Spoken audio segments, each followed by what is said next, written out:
여러분, 반갑습니다. 오늘 우리가 다룰 이 흥미로운 역사 해설에서는요, 도대체 어떻게 전혀 정통성 없는 한 이방인이 유대 지역의 왕좌를 꿰차고 결과적으로 성경 역사상 가장 극적인 순간을 위한 완벽한 무대를 세팅하게 되었는지 파헤쳐 볼 겁니다. 과거의 지루한 연도표를 외우는 시간이 절대 아니에요.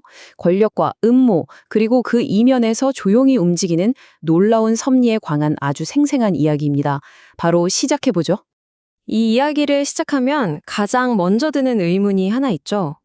유대인도 아닌 사람이 도대체 어떻게 유대인의 왕이 될 수 있었을까요?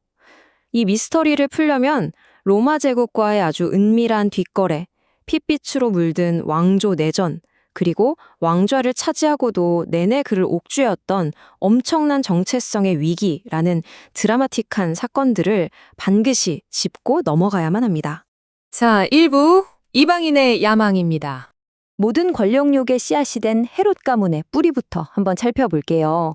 이걸 알면 유대인들이 왜 죽을 때까지 헤롯을 진정한 통치자로 인정하지 않았는지 단번에 이해가 되실 겁니다.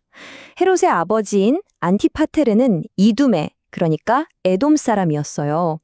과거에 하스몬 왕조한테 정복당하면서 강제로 할례를 받고 유대교로 개종한 가문이었죠. 한마디로 진짜 유대인들 눈에 이들은 뼛속까지 유대인이 아니라 그냥 억지로 유대교 옷만 걸쳐 입은 이방인, 딱 그뿐이었던 겁니다. 하지만 이방인이라는 꼬리표가 이들의 그 엄청난 야망을 꺾지는 못했습니다. 특히 아버지 안티파테르는 진짜 기가 막힌 정치적 기회주의자였거든요. 당시 유대 사회는 하스몬 왕조의 힐카누스 2세와 아리스토블루스 2세가 내전을 벌이면서 완전 난장판이었는데 그는 이 혼란을 아주 철저하게 역이용합니다. 그 틈에 싹 끼어들어서 당대 세계 최고의 권력자였던 로마의 폼페이우스 그리고 카이사르한테 완벽하게 눈도장을 찍은 거죠. 결국 그 덕분에 자기 아들 헤롯을 갈릴리 총독이라는 아주 중요한 핵심 자리에 떡하니 앉혀버립니다. 2부, 로마와의 은밀한 정치적 결탁입니다. 총독 자리를 꿰찬 헤롯이 권력을 키워가는 과정을 보면 정말 흥미롭습니다. 새로운 로마의 지배자들에게 자기 쓸모를 얼마나 빨리 증명해냈는지 몰라요. 갈릴리에 부임하자마자 지역에서 일어난 반란을 아주 빠르고 엄청나게 무자비하게 쓸어버립니다. 로마 입장에서는 언제 터질지 모르는 골치 아픈 유대 지역을 꽉 잡고 통제해줄 강력한 행동대장이 필요했는데 헤롯이 딱 그 역할을 해준 거죠. 로마한테 너 진짜 유능한 행정가다 라고 공식 인정을 받으면서 헤롯 가문은 아예 로마의 막강한 군사력에 찰싹 달라붙어서 권력을 유지하는 생존 공식을 완성하게 됩니다. 3부 예루살렘의 위기와 유혈 사태입니다. 하지만 고대 중동 정세가 어디 그렇게 호락호락한가요? 율리우스 카이사르가 암살당하면서 로마에 거대한 권력 공백이 생겼고 유대 지역에도 곧바로 엄청난 피바람이 불어닥칩니다. 상황이 진짜 급박하게 돌아갔어요. 로마의 적대국이었던 파르티아가 군사 지원을 빵빵하게 해주면서 원래 왕실이었던 하스몬 왕가의 안티고누스가 예루살렘을 무력으로 싹 탈환해버린 거예요. 이 끔찍한 난리통에 헤롯의 형 파사엘은 목숨을 잃고 모든 걸 다 잃은 헤롯은 자기 목숨 하나만 간신히 부지한 채 로마로 도망을 칩니다. 그야말로 벼랑 끝에 몰린 최악의 위기였죠. 4부 왕의 콤플렉스와 잔혹성입니다. 그런데 여기서부터 헤롯의 진짜 무서운 정치적 생존 게임이 시작됩니다. 도망자 신세로 로마에 도착한 헤롯은 당시 최고의 실세였던 마르쿠스 안토니우스와 옥타비아누스를 상대로 기가 막힌 로비전을 펼칩니다. 파르티아를 막아낼 가장 충실한 사냥개는 나밖에 없다라고 완벽하게 설득해낸 거예요. 그 결과 기원전 40년에 로마 원로원은 뼛속까지 이방인이었던 그에게 공식적으로 유대인의 왕, 즉 렉스 유다에오룸이라는 어마어마한 타이틀을 쥐어줍니다. 진짜 역사적인 아이러니죠. 물론 타이틀만 왕이었지 내 땅은 한 뼘도 없었으니까 결국 로마 군단의 어마어마한 병력을 등 뒤에 업고 다시 유대로 쳐들어갑니다.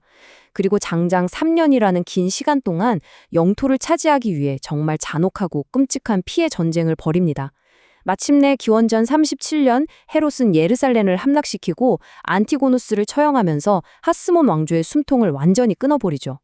그렇게 피로 물든 공식적인 헤롯 왕조가 시작된 겁니다. 자, 여기서 두 왕조를 한번 비교해 볼까요?